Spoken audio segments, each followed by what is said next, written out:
go about our tag team operation here. We thought we would be clever and open up with some music that's referenced in Brown Girl Dreaming. And so we came up with Sly and the Family Stone, It's a Family Affair. So we did have snippets of that coming and going as we were entering our room here. Sharon's now turned that off, so we'll leave that for the past. But we were looking at some of the music that Jacqueline Woodson mentions throughout her book, her memoir, in verse. And I'm old enough, I'm a little bit older than her, but I'm old enough to remember a lot of the songs she mentioned from the 70s. So you may not. From school where remote learning. Uh-oh. Okay, let's go ahead and get started. Let's start with a little icebreaker in the chat. Because this is a memoir, and a memoir, we talked about this among ourselves earlier, is different from an autobiography. An autobiography usually is something that is chronological and maybe looking at a person's whole trajectory of their life, and usually someone that's important. In this case, her memoir is a slice of her life. She's looking at her childhood mostly, and a young adulthood. And Jacqueline Woodson, if you haven't gotten a chance to read up about her, we'll take you to our LibGuide, which has a lot of background information. She's an African-American woman who was born in Ohio, but only lived there for a couple months.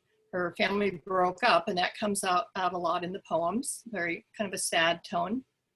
So she lives in Greenville, South Carolina with her grandmother's family for a while. And this is in the 60s and early 70s. And then they eventually relocate to New York City. So she's got kind of two threads going on. What is it like to be Black in the South in the 60s and 70s when desegregation is still underway and civil rights are a giant thing? And then what is it like to live in New York and grow up there?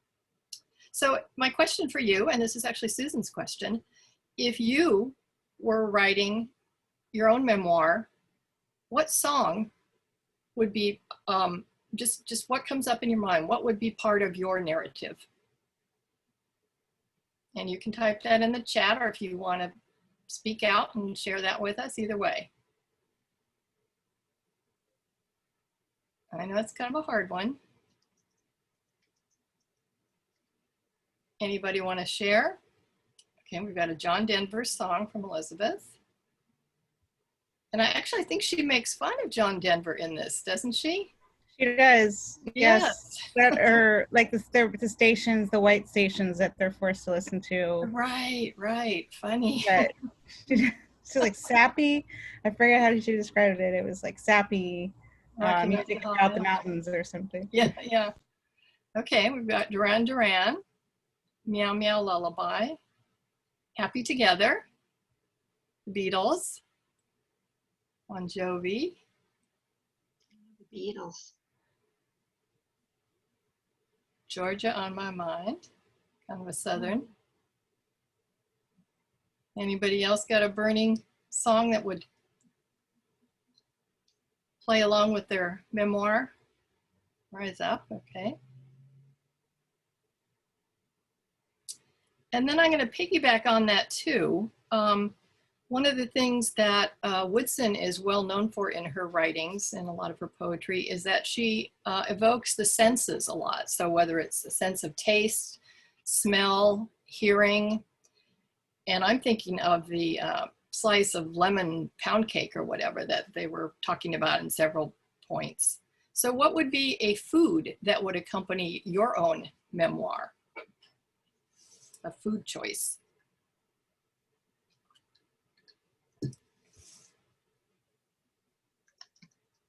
Don't think too hard, let it just pop up.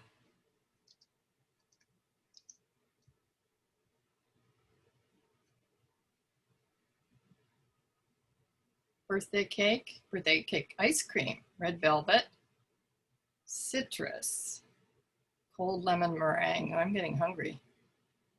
French toast, fried chicken, apples, peanut butter cookies, anything burnt. Ooh, that was not just any fried chicken. That was my mom's fried chicken. Was that a special recipe? Yeah, I don't know how she did it, but she made it the best. Wow. What made it just what made it the best, It Haley? was crispy on the outside and soft and juicy on the inside. Yeah. Oh, okay. Secret spices and things like that. She wasn't too much into spices, but in my later life, I like spices a lot. So anyway, I see another one, Mom's macaroni salad and grandmother's Oh. peanut butter cookies. Yeah.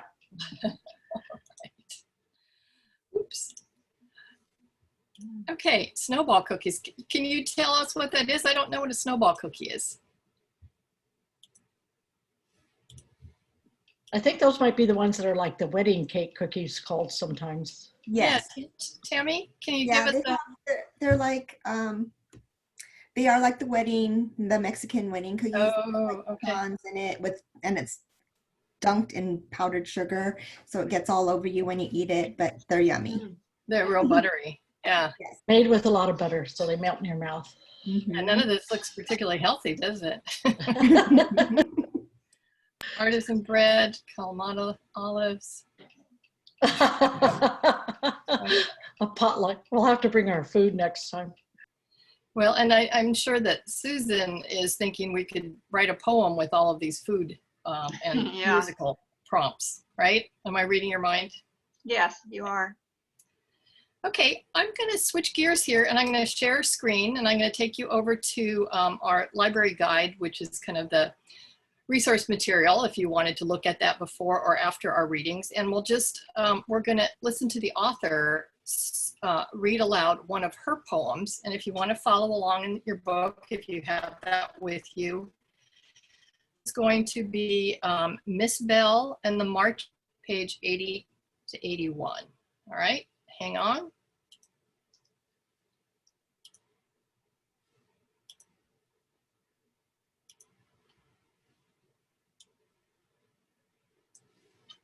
Okay, can you guys see that screen okay?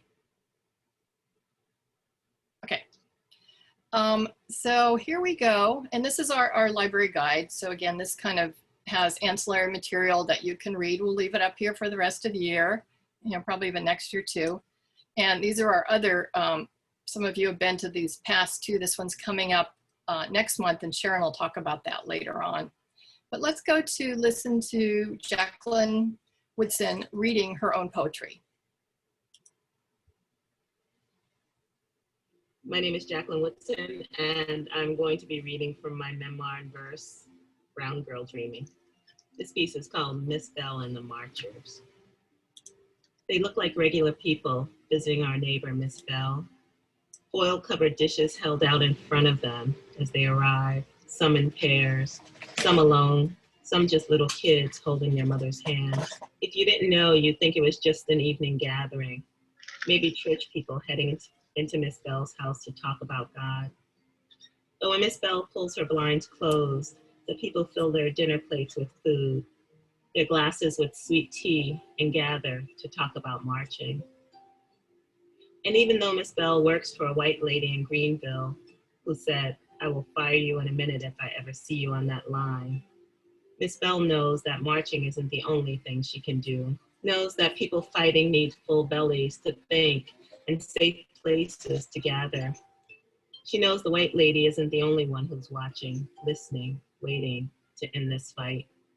So she keeps the marchers' glasses filled, adds more cornbread and potato salad to their plates, stands in the kitchen ready to slice lemon pound cake into generous pieces. And in the morning, just before she pulls her uniform from the closet, she prays, "God, please give me and those people marching another day. Amen."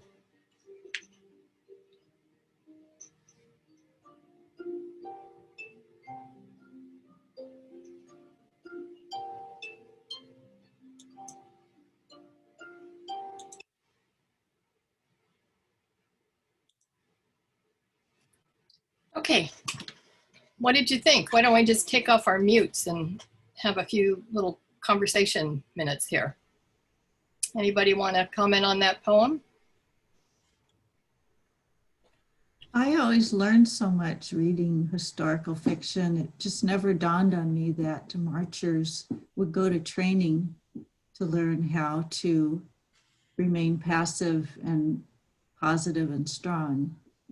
I mean, it seems obvious, but I just never thought of that. Yeah, good point. I agree. I think it really helps when we're all on the same page, and like the police have strategies often, you know, where they're trying to separate or to scare people or hurt people or gas people or arrest people. And anyway, This also brings up a point. She's talking about a march in, it's probably circa 1970. How is marching today, 2020, how is that different from 1920? Sorry, 1970. Any thoughts on that? Just comparing the two time periods that we've got.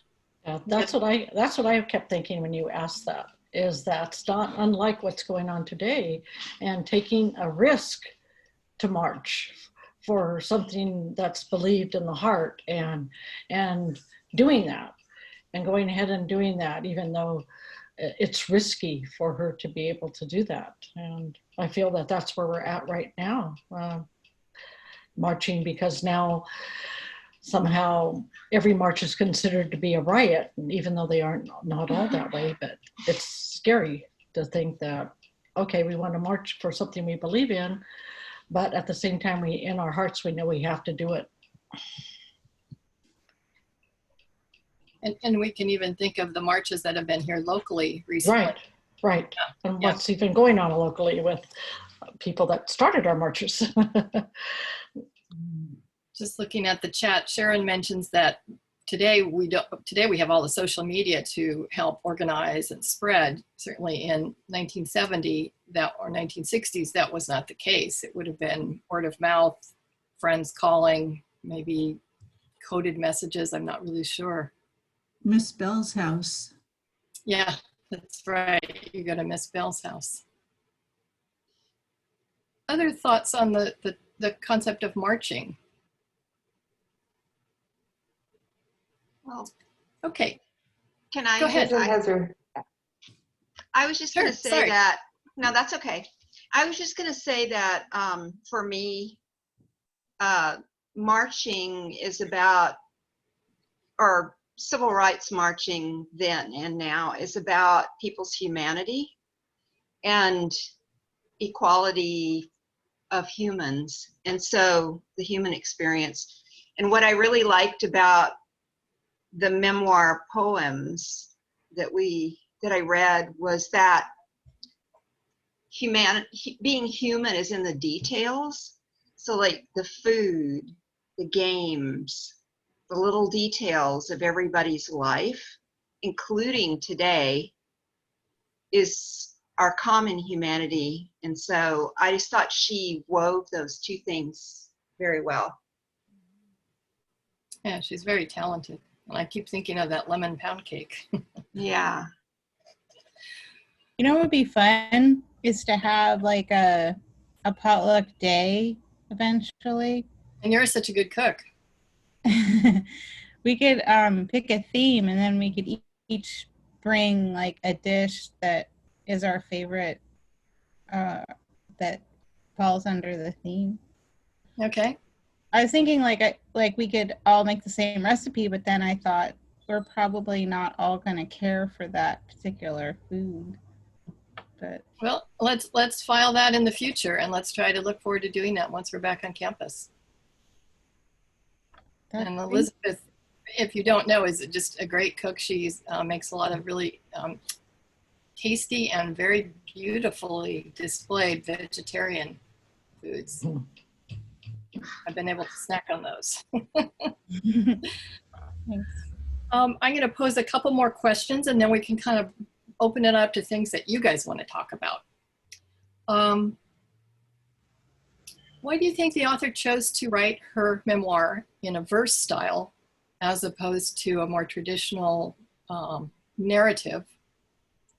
Why do you think she chose that method? And do you think it would have been different for you reading a traditional narrative excuse me, rather than a memoir in verse. And I must say, this is the first memoir in verse I've ever written. Usually I would have picked this open, picked it up, opened it up, said, oh, I don't want to bother with that.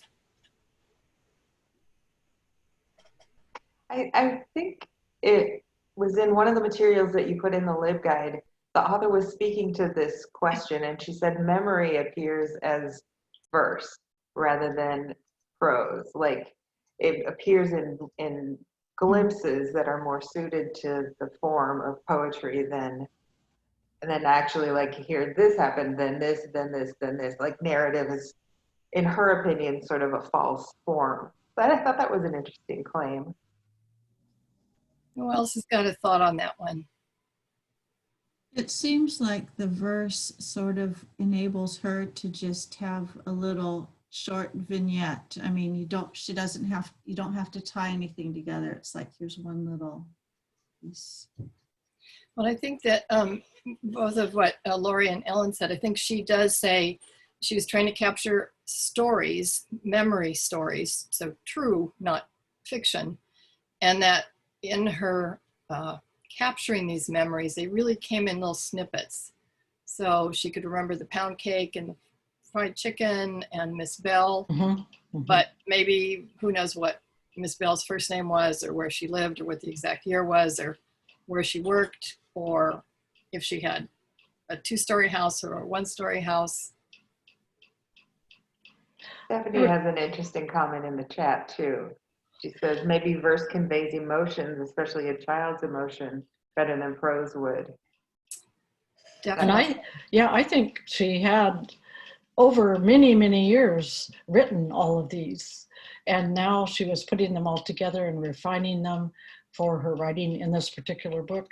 You gave us some wonderful things to look up about her, and the TED Talk was real revealing about how important words, just a word, and how she can analyze, or she would get deep into the whole sentence to figure out all the spaces in between, and then she'd be way behind everybody else because they'd be reading way beyond her. But I think that she portrayed that really well. I loved reading it this way because, again, I think, of course, she's probably got diaries of all kinds of things from her past, but being able to give it this way gave it that her personal feeling of what she was going through at that time, because as she says throughout the book, and with her big sister being the gifted one, and she was always the slow one, or according to her teachers, but she got it the way she needed to, and was able to share that in such a way that everybody can hear her messages without, there's no judgment or anything. It just, this is what she was feeling at that time. And I think that that makes the story even better. She's a great storyteller. That's what it is. Yeah.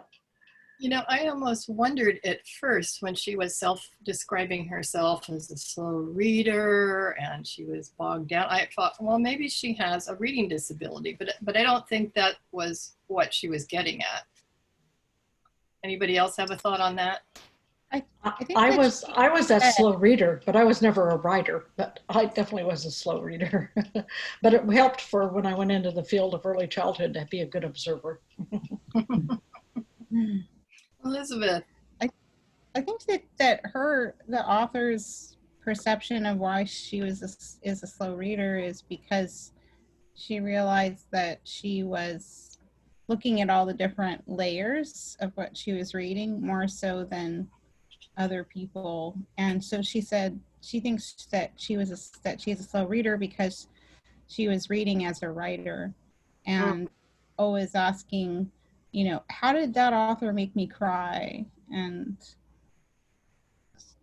looking at the details of the writing. So the deeper layers and meanings and the crafting of it, whereas her sister was kind of just reading in a, not so much a speed reader, but reading through it lightly. Right, you know, just following the story, maybe. Right. How about any of our students that are with us today? Any thoughts? You know, this is an easygoing club, so feel free to share. You can share in the chat or take your mute off, whatever you feel comfortable.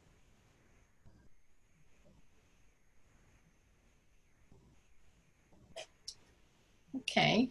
Denise? Yes, yeah. Jump in. One thing that blew me away, or of many, was how she was describing herself as being a slow reader, slow writer, very slow. But then I don't know which poem it was. It was the one where she memorized things and recited them back. And when she got up in front of the class, I think, somebody correct me, but when she got up in front of her class, or was it the Jehovah's Witness group? I don't know, but she got up and recited like that long poem. I could never do that.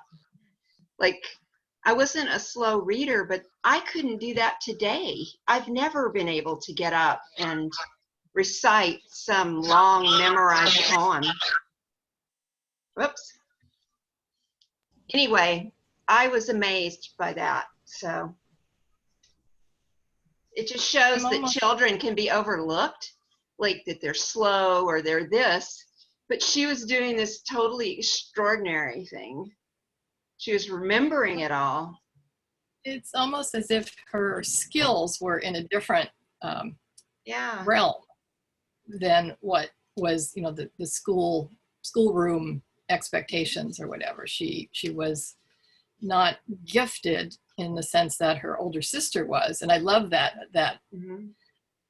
depiction of her sister being surrounded by presents and boxes with bows. That totally made sense to me because she was gifted, so she had gifts all around her. But yet Jacqueline's gifts were on another level, a more sensory level, a deeper level. Yeah, I think you're really right, Susan. And one more, can I say one more quick thing? I love this book, but her brother, the poem about her brother too, that he was totally quiet. So you think of all the children, in groups that are super quiet and everything. And then he got up on stage and sang. Mm-hmm. Oh, yeah.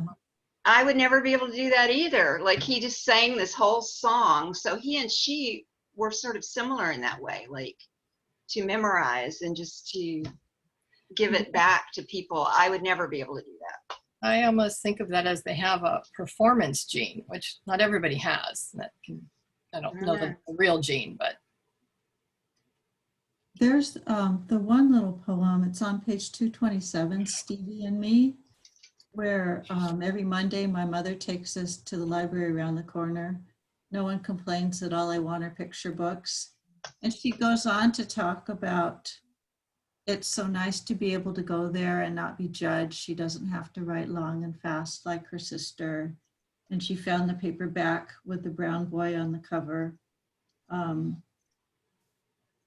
might have missed the picture book filled with brown people, more brown people than I'd ever seen in a book before. And so I think that kind of, maybe she was realizing that she could write her stories, but they didn't have to be her sister's, the way her sister would write them. She could just, there were many options. Nice. And I checked that one. I like that, that poem a lot too. Okay, anybody else want to chime in with a thought? Okay, I'm going to pose one last question, and then I think then we'll turn it over to you guys and see what kind of questions you have or comments, and then we can look at perhaps doing some reading of individual poems. Let's see. I'm looking at page 14, where Jacqueline's mother says to her, and what poem is this? Hang on. Okay, it's part of the poem that starts on page 13, and it's called It'll Be Scary Sometimes. Susan, are you okay typing that in? Yeah, I'm doing it now. Okay, great. Thank you. But she talks about, to her kids, she goes, there'll be a moment in your life when you walk into a room and no one there is like you. And in this case, she was talking about being a Black kid in an all-white school. So think about your own experience. Do you have anything that could be a memory of that kind of an experience? You're the only one in a room with something, and it makes you notice that and feel like you're standing out or awkward.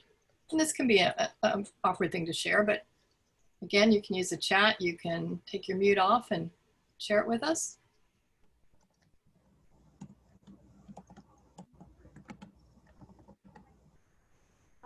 When I was in Mississippi, I had this experience several times where I would be the only white person in the room. And it's hard to know, I mean, like from a place of privilege, I don't remember how I felt except just noticing race in a way that otherwise I didn't. I had the privilege of not thinking about it. One sort of funny thing, I guess, is I went to a club one time and a lady thought I was working as a coat check person because I was the only white person in the place, and I guess in her mind that made sense of why I would be there. So Lori, were you a teen or a? I was in graduate school, so I was in my mid-20s. Mm-hmm, mm-hmm. And this was in 1996, 97, 98.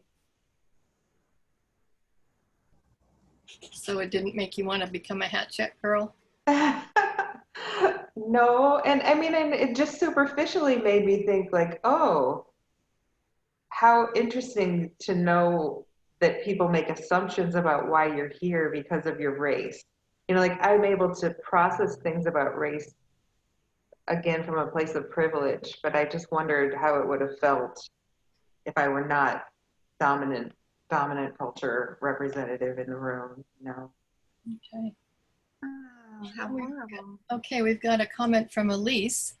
I was the only Black female in many of my advanced courses. One instructor made a comment that if the class was on a bus, during earlier times I would have been in the back of the bus all by myself. Oh, wow. Horrible.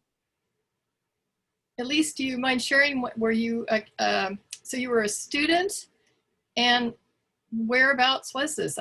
No, not to make a geographical judgment, but, and if you don't want to share that, that's fine too. So I live in the Central Valley, and this was when I was in high school, actually. And we were reading To Kill a Mockingbird, which happens to be one of my favorite books. But we were reading that, and we were just talking about like the cultural differences and how things are. And like, she was this woman, and even though she was a minority herself, she wasn't Black, and there wasn't anybody else Black in the class, male or female. And so she made a comment saying like, okay, all the white students would be in the front, all the Hispanic and Asian would be in the middle, and then Elise would be in the back all by herself. And she didn't see anything wrong with that comment. And everybody else was like, I wouldn't leave you by yourself. Ooh, yeah, that just doesn't feel right. Oh. And has that stayed with you, kind of feeling with a bad feeling? I mean, it's kind of one of those things, like if I said it never happened again as far as something along those lines, then I would be lying. Just because like I happen to really, like, while I do like reading and like all this type of stuff, I also really like math. And there's not very many Black individuals in like advanced math courses like calculus, much less women. And then computer programming type classes as well. So I mean, people are just kind of stunned when they see me. And so I'm not, basically I don't look like what they're expecting me to look like. Right. And people have told me that just by my name alone, they assume I'm supposed to be white with my name. And I personally, like, I'm a mixed person, like my mom is white and my dad Black. But my name apparently, instantly people think I'm supposed to be white, and then they see me and they're really shocked. I wouldn't say that your name really gives away anything specific to me, but oh wow, that was something really important to share. Okay, and we've got Cynthia. As a neurodivergent individual, I often feel like the only one like me, especially when meeting new people. Okay, that's again a hard thing to share, but We appreciate that, Cynthia. Did you want to say anything, or you're okay with the chat? And I know you're at work, so. I don't know, I suppose I could share briefly. If a student comes, please go back to them. Yeah, no, I am ready to help customers should they come into the library. I am on the autism spectrum, and I am open about it. It's on my blog. I don't just I don't go randomly telling people, but it is publicly out there. And so it's especially hard to know what to do in social situations among people that especially that I'm unfamiliar with. Mm-hmm. And so I often rely on, well, I guess you'd call them scripts, like, hello, how are you? I'm fine. Or, you know, the working professional scripts that I know my job and I know how to present for my job, you know, but in unstructured settings, I'm more at a loss to know how to comport myself and how to relate to people, to other people. Okay. Thank you for sharing that, Cynthia. Okay, anybody else on this one? I commiserate. Susan, do you want to go? No, you go, Elizabeth. I'll go last. Where in the town where I grew up, everyone was very tan, and it was a beach town, lots of volleyball, and you know, promiscuity, and I don't know, being cool, and I was not any of those things. And my family didn't really give me that much direction, you know, so I would like put on my grandfather's lederhosen and like and my dad's shirt and think that was an appropriate thing to wear to school. So it's taken me a long time to sort of find all of the social norms on my own, so to speak. And yeah, a lot of my life I spent climbing trees and reading a lot of books.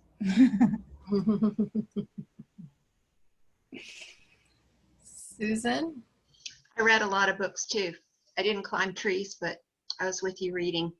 I just wanted to say I grew up in Texas in small towns, and would often be the only Jewish person, student, kid in a class.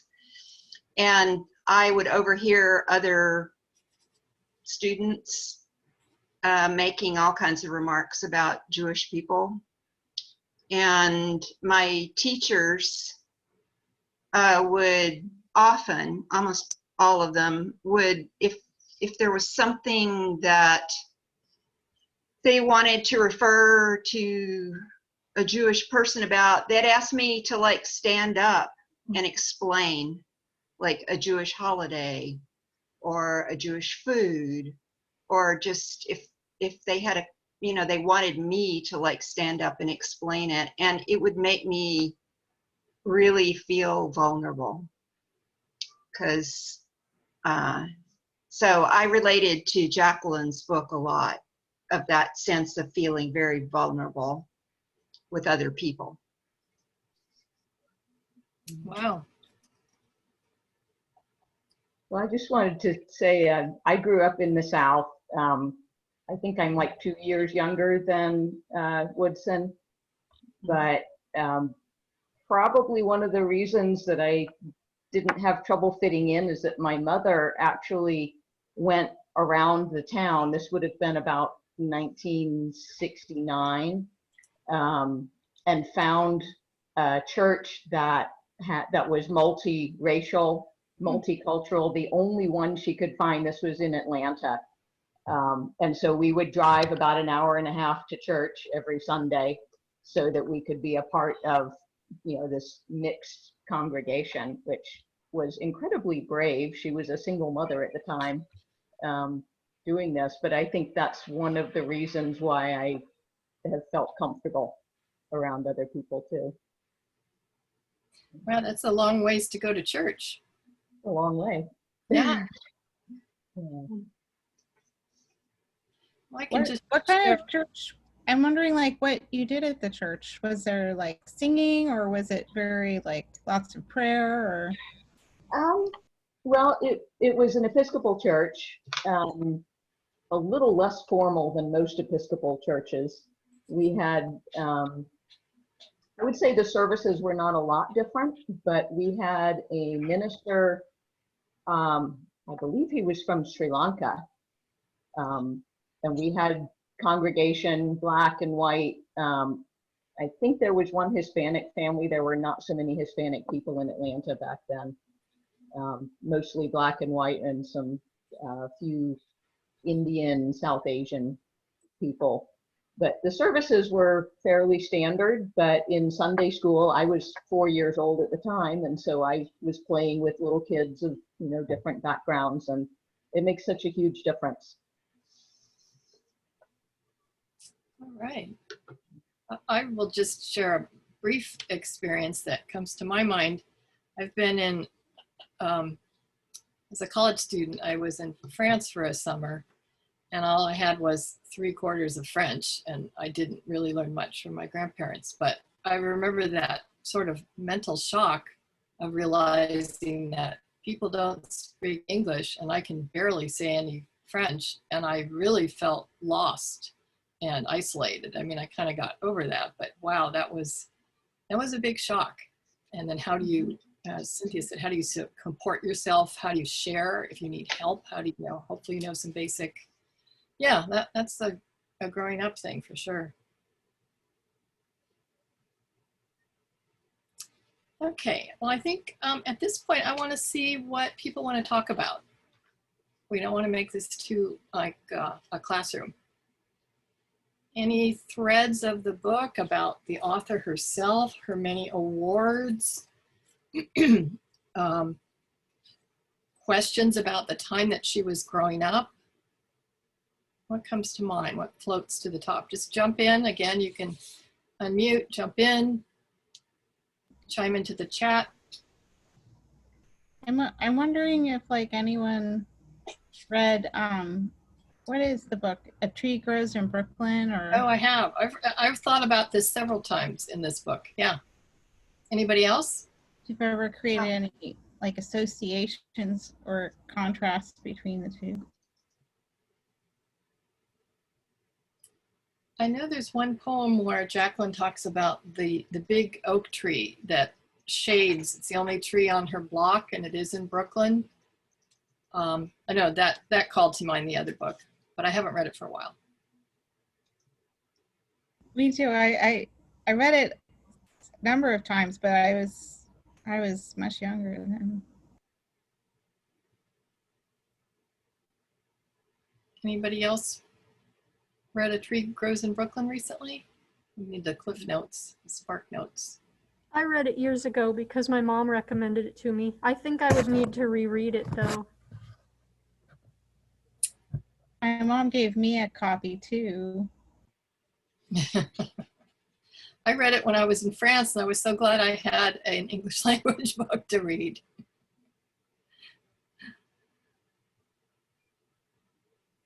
What about the time period that she's growing up in the 60s? Has anyone ever had the experience, I have not, of going into, of being in a town where you have segregated libraries, a colored library and a white library?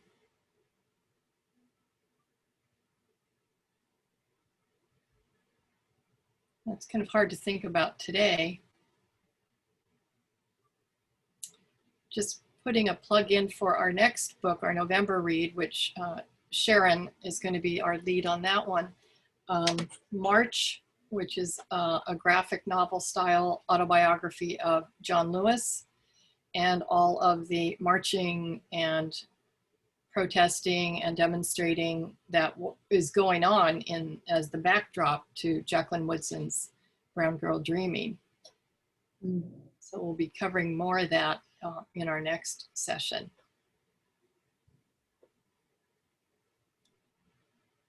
Okay, what else is on your mind, guys?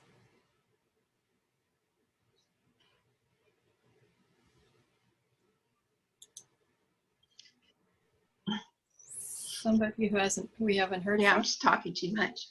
No, that's all right. Anybody else we haven't heard from feel like chiming in? And you don't have to.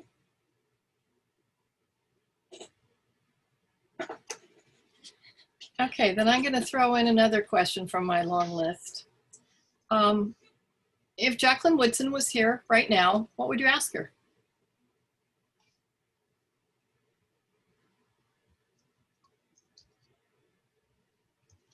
What would you want to talk to her about? Lemon pound cake. Her family recipes. Yes, food, probably, yeah. I have a question, but I'll also hold back if I've been talking too much. No, go. Do it. I was fascinated by her conviction and her sense of vocation. And I just would love to hear her reflect on like what gave her the self direction, or like, I don't, confidence isn't the word, but just like this feeling of purpose, like I'm going to be a writer. And just like she lived the life of a writer. She just like, so I guess I probably would be asking her for advice. Like, how do you follow the courage of your conviction, especially as someone whose voice, you know, when she was young was really not welcomed, or, you know, like it's fascinating to me, her journey of finding her voice and sharing it.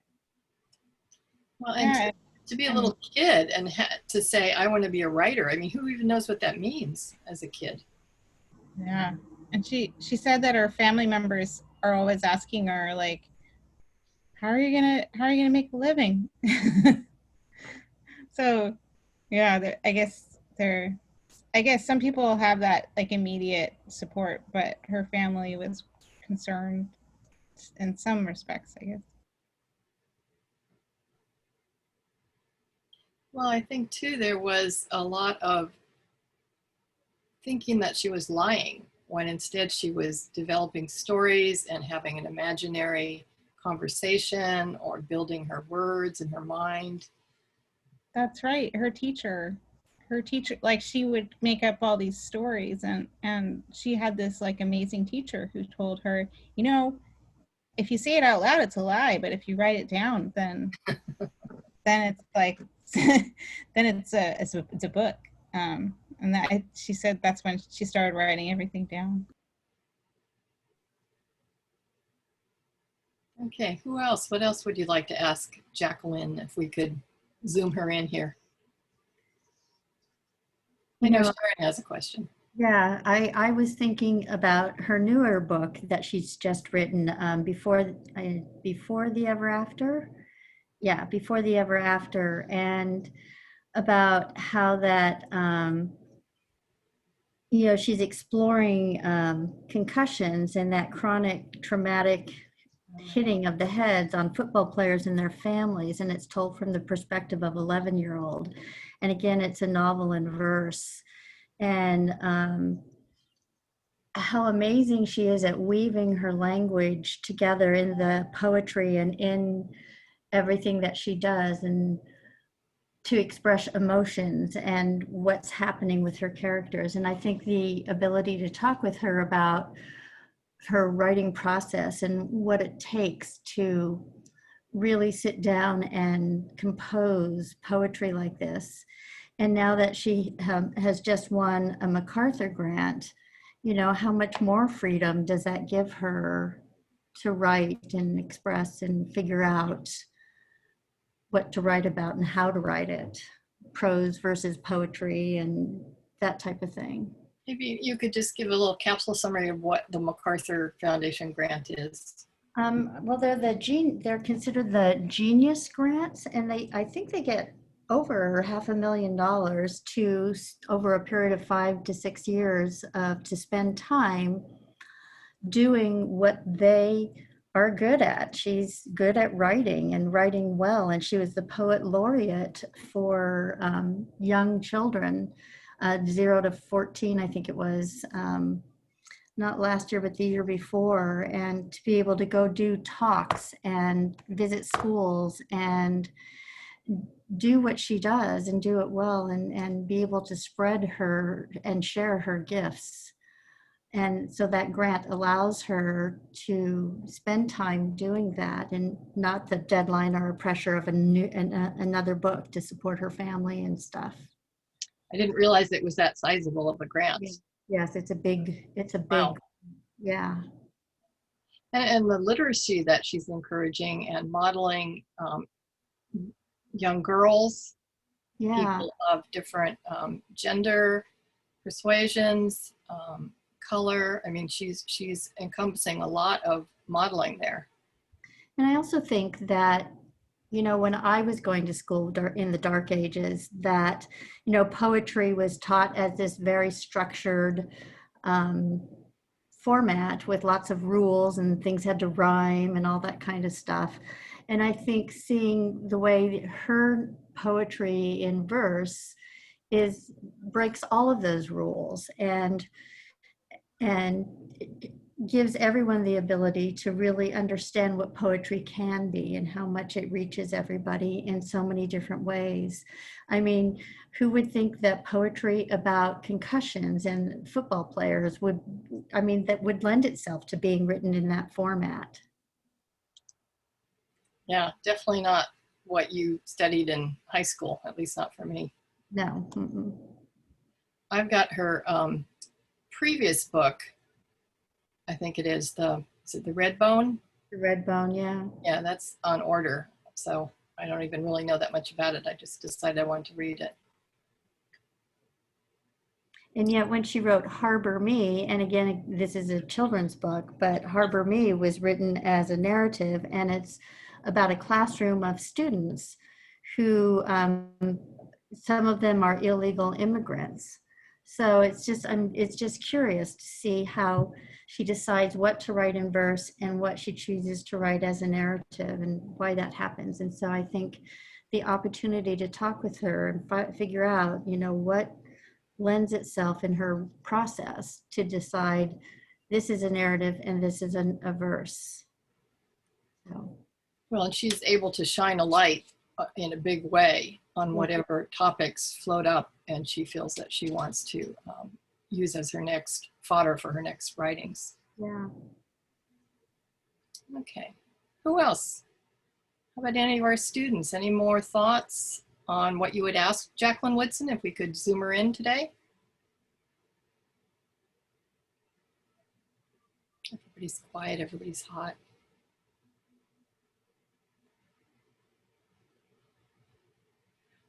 Are we ready to maybe do some reading aloud? Can I get a show of hands of who would like to, and you can use the little hand thing, raised hand over in the participant and chat if you'd like. Let's just get an idea of who would like to read one of the poems that make up our title today. Read one of these aloud. Sorry. No one? Oh, God. Come on, guys, help me out here. I'm always willing to, but I'll hold back. Okay, let's see if we can get anybody else. Yep.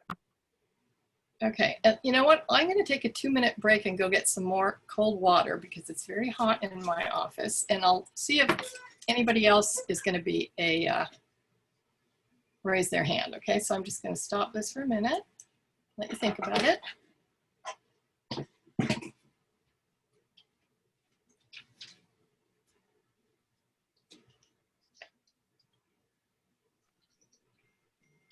I'm thinking about doing that section, My Mother and Grace, just in case anybody is looking for one. I'm happy to pick something else if that's also your first choice.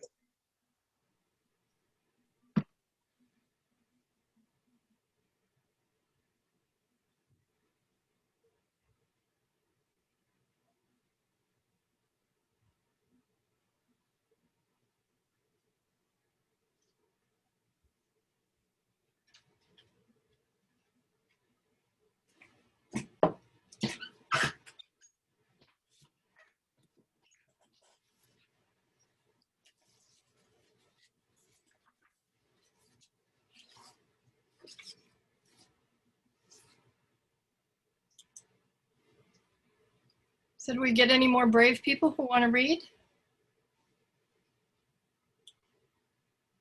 I don't see any hands. All Okay, silent. I know Lori will. I know Susan will. Desiree, Elise, Nancy, Tammy, Wendy. Okay, well, I'll start, and then let's see if we have any others folks jump in. And Susan, if you could maybe share this in the chat. I'm on it. Okay, and you're going to do My Mother and Grace? Laurie is. Lori is, okay. Do you want me to go first? You want to go first, Lori? Go ahead. Okay, and I was going to do The Fabric Store. It's on page 90 and 91 in the edition that I have. So if you want to follow along. Okay, The Fabric Store. Some Fridays we walk to downtown Greenville, where there are some clothing stores, some restaurants, a motel, and the Five and Dime store.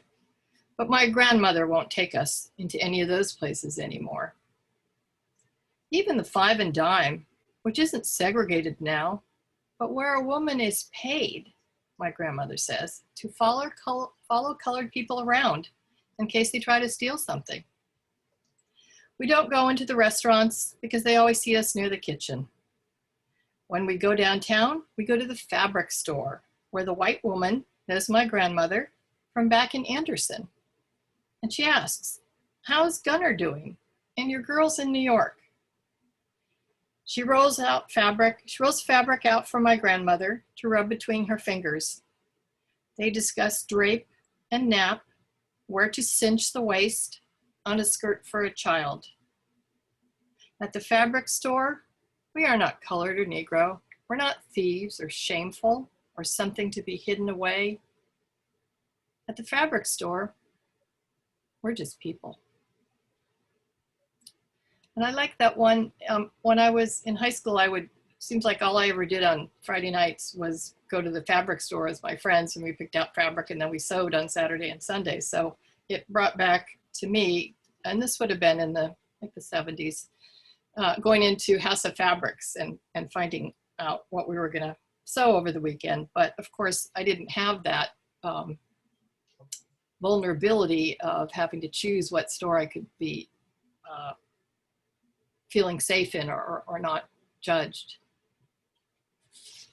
Okay, thanks. So we've got Lori, Susan, who else is chafing at the bit? Okay, Lori, go for it. All right. My page numbers are probably wrong for you because I'm reading on a Kindle, but it's on page 37. Called My Mother and Grace. It is the South that brings my mother and my father's mother, Grace, together. Grace's family is from Greenville, too. So my mother is home to her in a way her own kids can't understand. You know how those Woodsons are, Grace says. The Woodsons this and the North that, making Mama smile. Remember that Grace, too, was someone else before. Remember that Grace, like my mother, wasn't always a Woodson. They are home to each other. Grace to my mother is as familiar as the Greenville air. Both know that Southern way of talking without words.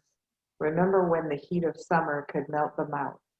So Southerners stayed quiet, looked out over the land, nodded at what seemed like nothing, but that silent nod said everything anyone needed to hear.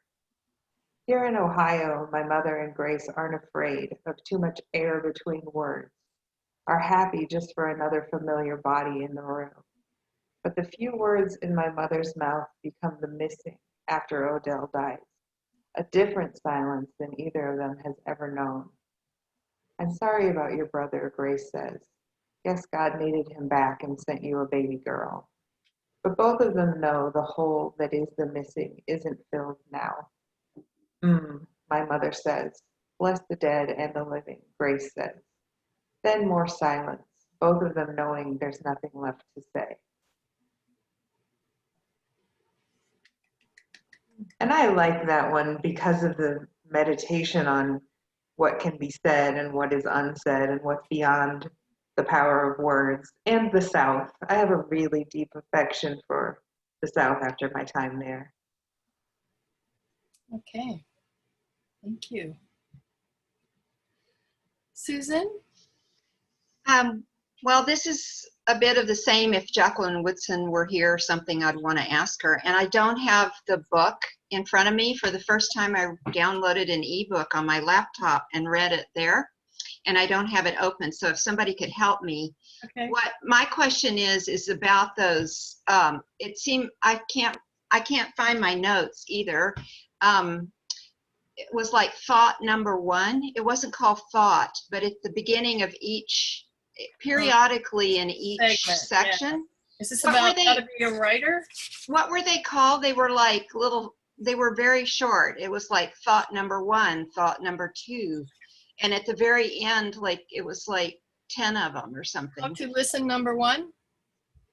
How to listen. They were called How to Listen. Yes, could you read number 1 and then read the last one for me? And then my question is, what were those all about? Like, why did she choose to do that? Like, I like them, but was like, I think it'd be interesting to pull all of them out and read all of them. Like, what was the message of like doing that? Okay, that's a very interesting question. Okay. If you could read the first one and the last one, maybe. Okay, here's number 1. And this is page 20 on the edition that I have. And I believe someone else can help me out. I think these are in haiku. I forget. Anyway, how to listen, number 1. Well, they're very short. Somewhere in my brain, each laugh, tear, and lullaby becomes memory.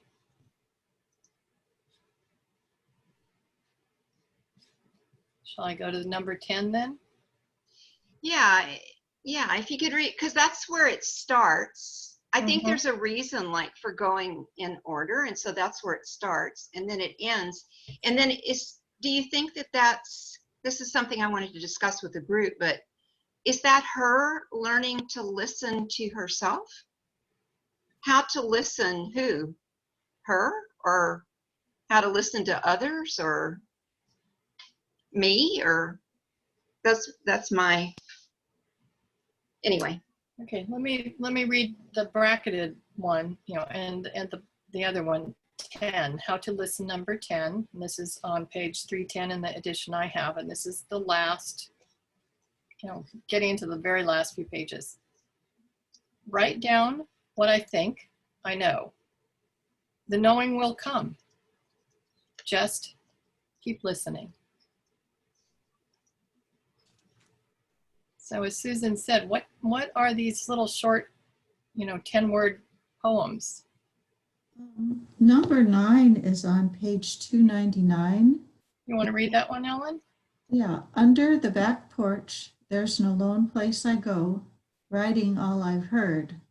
So also in haiku form, and it sort of seems like they're about collecting impressions, like maybe the underpinning to writing.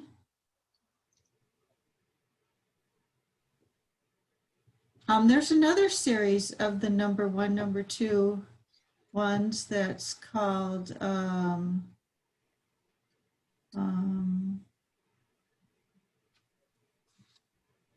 can't find it. Yeah, I seem to remember another series like that. This is where the ebook would have been helpful. Any tips, anybody? Yeah, I'm not finding them. My sort of thought on the listening ones was, I thought those were her sort of self-tips, note to self on how to be a writer kind of thing.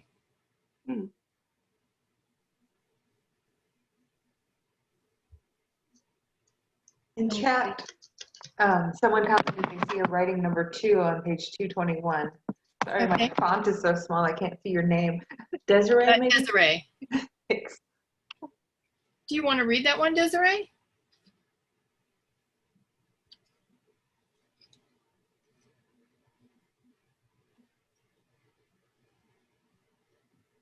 And that one definitely is about, not a good location. Okay. Do you want me to read it?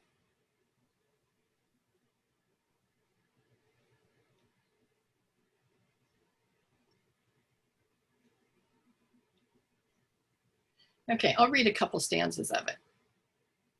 Okay, so this is prefaced with writing number 2 rather than the other sequencing, or sequencing was how to listen number whatever. Okay, on the radio, Sly and the Family Stone are singing Family Affair. That was what we started with. The song tuned up because it's my mother's favorite, the one she plays again and again. You can't leave because your heart is there, Sly sings, but you can't stay because you've been somewhere else. The song makes me think of Greenville and Brooklyn, the two worlds my heart lives in now. I'm writing the lyrics down, trying to catch each word before it's gone. And then she goes on to talk more about her gathering of ideas from this song and from records. So how does that one different from the shorter, more haiku type ones that we looked at? There's another writing number 1 is on page 217. Okay. And again, it's about it being so hard to write. And it seems like the how to listen is where she gets the source for her poems. And then the writing number one and other ones is trying to learn to put it down. Okay. Well, I think we've answered our question about what would we ask her if she were zooming in to visit with us. And I've noticed that I'm thumbing through looking for those, there's also other sequenced or recycled, like there's Greenville number 1, Halfway Home number 1, and then she reuses those titles later with an update or a different slant. So obviously I didn't really notice any of that when I was reading it, but there's some sequencing going on there.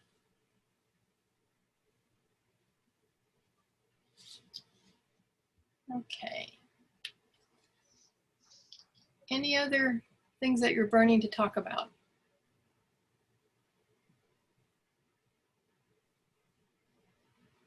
Okay, what I'm thinking I'm going to do is, and again, I'll give Susan credit for this idea. We're going to start winding down, and I want to look at a screen share of the Langston Hughes poem that she opens up with. And this is... Denise? Yes. Sorry, there's a question in chat from Desiree. Okay, that is a question I cannot answer. Anybody else? Desiree's question was, I've not read the book. Are there any other poetry styles besides haiku? Yeah, and that's a really small percentage of the 250 pages or 350 pages. Anybody else who is knowledgeable about poetry styles, formal poetry styles? Good question, Desiree. Outside my skill set. I didn't notice any, but I wasn't looking for that. So I'd be happy to do a little quick research. She easily could have slipped in some sonnets or, other forms that I just didn't detect it. Well, and I think as someone was mentioning earlier, her approach sort of discards the formal schooling poetry, at least that I was familiar with sonnets and onomatopoeia and pentameter and all of that. It seems much more of a natural flow and thought process. So yeah, Lori, if you have a chance, we can share that with the group email on another day. Happy to do that. Great. Okay, so I'm going to share a screen and we're going to look at Langston Hughes' short poem that she prefaces her work with. And again, that's two or three pages. It's in the preparatory material. It's 1 page before part 1, I Am Born. But let me screen share and you can see it. It's very short. Oops, hang on. Nope, no. Okay.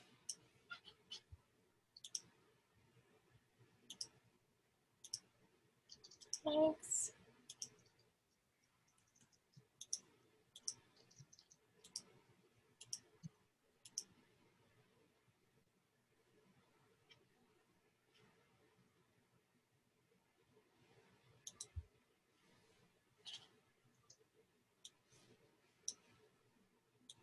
Okay, I had it bookmarked and I lost it. So give me a minute and I will find that. Those awkward minutes when you're doing this. I was wondering, did anyone have like any other personal associations with the book or things that it reminded them of from their childhood or their life?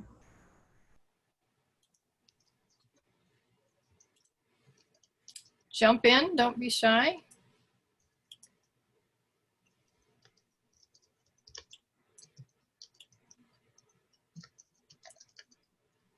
Is anyone an I will say aspiring something. poet? Well, I listen on audiobooks, and Jacqueline Woodson read her own book. So I'm sorry I don't have the book here with the individual pages. I'm writing all this down so I can pick up the book. In fact, I really would like to read more of her books, especially the one that are directed for children. But I love hearing authors read their own books, and she read her own book. So that part made it feel really personal. And again, like I said, she's a great storyteller. So for me, I couldn't see, like you did, these individual poems in the books that, if for those of you that read it in the book or read the ebook, I was just listening to it. So it just, to me, just flowed in and out for the different areas that it was. So to me, it was like her thinking. This was her mind at that time, thinking these things, or especially how to listen, because again, I think her listening is, it doesn't mean just hearing some words or listening to somebody talk, but it's everything. How do we know what the situation is saying to me? Or how do I know what's between the lines? Or how do I know that the way this person is being means something that I need to take into effect a little bit more? Or even how her father did not want to be in the South because of how he could be treated, but she loved being in the South because that was where her grandmother was, and she had all those wonderful, those memories. But her father had different kinds of things he was trying to protect her from. But at any rate, so that, when you asked the question of how I felt about being closer to her, hearing her read her own book was part of that for me. So That was great, Hyla. And you know, that brings up another thing is, some of us read a hard copy, some of us looked at an ebook, some of us listened to it. So there were different modalities which probably stressed different parts of her craft, the sound of it, the structure of it on the printed page, you know, the flow. And I think obviously she's catering to all those different modalities, which is probably harder than it looks. Okay, so as we wind down here, this was the inscription, or Susan, you called it epitaph. Is that the right word? Epigraph, but actually Epigraph. there's two dream poems. And this is dreams, and then what I wrote in the chat was a dream deferred about a broken wing bird that, no, that's this one too. He has two dream poems. So anyway. Okay, yeah, this is the one that shows up in the book that I've got in front of me. Do you want to read it, Susan? Sure. Thank you. Dreams by Langston Hughes. Hold fast to dreams, for if dreams die, life is a broken winged bird that cannot fly. Hold fast to dreams, for when dreams go, life is a barren field, frozen with snow. This was written in 1922.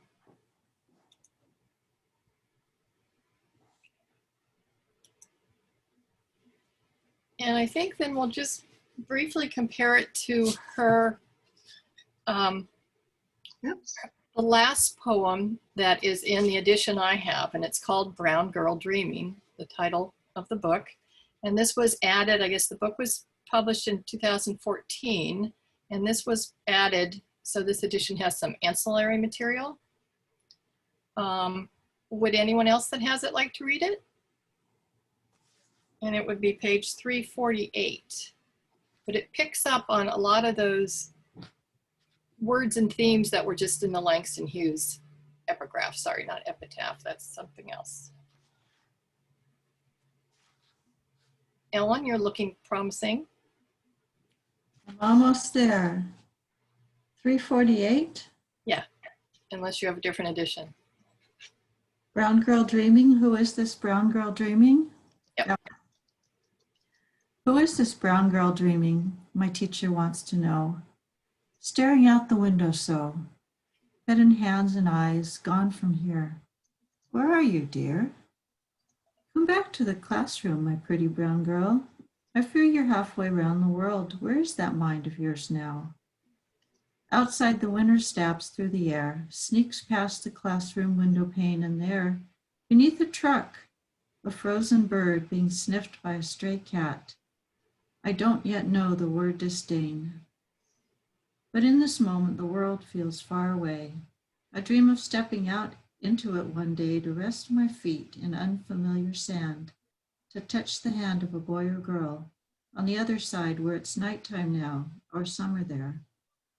And maybe return to this place, a different girl with just a trace of who I used to be echoing somewhere nearby.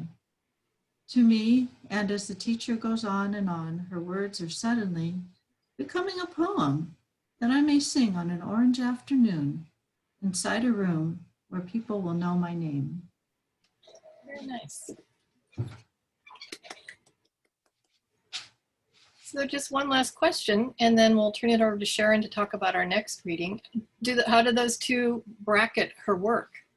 The short Langston Hughes and then the one we just read aloud. And I know you don't have them for reference, but just using what you heard. She did it. What's that, Ellen? She did it. She became a writer with a poem that she could read inside a room where people would know her name. So success, achievement, satisfaction. Anybody else? Susan. Also, the first one about dreams is just, everybody has dreams, and then it's similar to what was just said, but it's just the idea of being a little girl like she was, looking out the window, maybe daydreaming. And then at the end, I love that line, what was orange? It was like an orange, what was that? An orange afternoon. An orange afternoon. So she started out just being a child looking out a window, daydreaming maybe, and then at the end of her life process, or wherever she was when she wrote that poem, it was an orange afternoon. And I don't know, orange afternoon says a lot to me. I'd never heard that written that way before. Well, and I think she started out looking at a frozen winter scape. Yeah, yes, also. Well, so I think we could, she's as the book starts off, she's born, basically. Her memoir touches upon that. And now she's a 60-year-old, very successful woman who is writing more and more that we're all going to read. So. And then Sharon had a comment in chat about her picture books. Sharon, go for it. So I especially really like, how we were talking earlier about experiences and growing up and everything like that people might really think about reading Each Kindness, because it's the story of a young girl who's moved to a new area and coming into a classroom where she is different from all of the others. And we all know that moving and changing schools and stuff like that is always hard to begin with in making friends. And she came from the little girl in this story comes from a very impoverished family and doesn't have the nice clothes or anything like anybody else has. And the kids are really mean to her, except for one girl. And the teacher uses a model of when you drop a stone into a stream or into a bowl of water or anything like that, how the ripples can impact you and spread out. And so she talks about how the one kindness that this little girl shows the new girl who's moved in can really make an impact and make a difference for kids. So that might be something. It's really a wonderful book. And the same for The Other Side. And it's the story of a black girl and a white girl living on separate sides of the fence, and they want to play together and stuff, but how they have to stay separated each on each side of the fence, and how those kids bridge that. I can see Tammy says it's a wonderful book, and the kiddos actually cry when they read it, and that's actually true. And then Showway is based on her family history, and it's all about the quilts and how during the, with the slaves trying to move north to escape slavery, and all the quilts and the messaging that was in quilts and everything. And so it's the story of her family and the quilts that they made. The Underground Railway. Yeah, with escaping on the Underground Railway. And then Feathers and Locomotion are also two of her middle grade novels that are written in verse that are just really great books to read. And they're short, but you can see where she's really engaging young adults and young children with how she approaches, how she writes, and what she writes about, and the messages that she they're not didactic or preachy or anything. They're just really strong human messages. And the way, again, that what I'm so impressed with is the way she weaves her words together to create those pictures and those thoughts and everything that you envision as you're reading her work. She's very emotive. Yeah, yeah. So Sharon, I have a question. For those books that you're recommending, would they be good for middle school and high school students? Oh, yes. Okay. I think there's nothing wrong with giving picture books to high school students because they're such excellent conversation starters. They can relate to some of the things that are short and to the point. They don't need 300 pages to understand something. I'm just curious because watching what my grandsons are reading in high school and listening to what somebody said earlier about what we had to learn about how to write poetry in English class way back when is archaic. And this is the kind of books that I think our kids should be reading. But I guess it's up to those teachers and what they're into. But interesting. Yeah. Sharon, while we've got you on stage here, how about if you kind of wind things down and tell us about, and I can do a screen share to your to the LibGuide, our next reading. So I'm going to screen share and let you talk, okay? So as we were discussing and trying to figure out what books to have over the course of this time, I really recommended that we try a graphic novel, and that we try, because John Lewis has been such an iconic and important person through the civil rights era and everything, and has recently just passed away, that, and knowing that we're struggling with rights still today with voting and civil rights and everything, that I thought this graphic novel format, and the first one in the trilogy, the March trilogy, would be a good graphic novel for us to read and hold a discussion on. And so there are several ways you can get it. I know Cuesta has a couple of copies.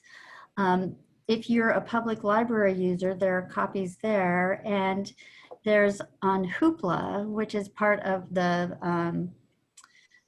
public library, there is a free version available that you can download and read on your Kindle, although it might be better on your computer simply because the screen will be bigger for that graphic novel format. But that is, and so I have that up there at the top of the LibGuide of how you can access that book through Hoopla, if you are at all interested. And then there's a couple of movies and History Channel resources and a TED Talk down at the bottom that he did, and there's about the author. So there's just some other things in here. There's the CNN just recently did a movie on John Lewis, Good Trouble. So there's all kinds of resources to look at from the Library of Congress and the Civil Rights Act and things like that. So, okay. So that's what we're recommending for our next book. And actually, we'll have two co-presenters next time, both of which are here, Sharon and Ellen, both who are very knowledgeable on especially YA literature. So, okay, guys, if there's nothing else, I think we're just about out of time, and I'm out of ice water. So thanks for hanging in. I don't know how hot it is at your place, but it is boiling here in San Luis. It's about 96. And we are conditioning. So thank you for sticking with our discussion. And I think this was a lot, for me, this was a harder, a deeper discussion than a couple of things that we've had before. I don't know about anybody else, but this, I think, took a little more brain energy. What do you think? I've not really done a poetry discussion before, so. Alrighty, well, what we'll do is we'll stop recording.